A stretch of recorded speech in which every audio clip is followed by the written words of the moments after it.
as it was in 2023 KCSE examination. The 2024 KCSE examination results have been graded using the reviewed grading system, in which the overall grade at KCSE examination has considered mathematics the best performed language among three, that is English, Kiswahili, Kenyan Sign Language, and the best performed 5 subjects.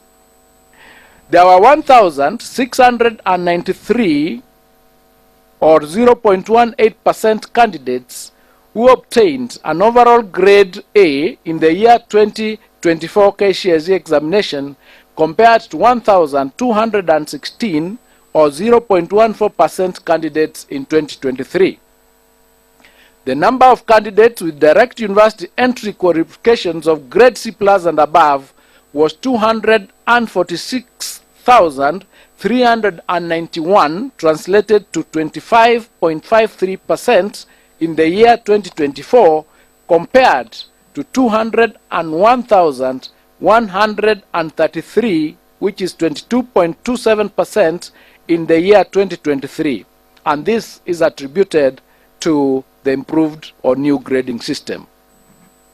The number of candidates with grade C-, which is TVET, diploma and above, was 476,889, translated to 49.41% in the year 2024 KCSE examination, compared to 401,216, which is translated to 44.42% in 2023. The number of candidates attaining a pass grade, which is grade D+ and above, was 605,774, which is 62.76% in the year 2024 KCSE examination, compared to 526,222, which is 58.27% in 2023.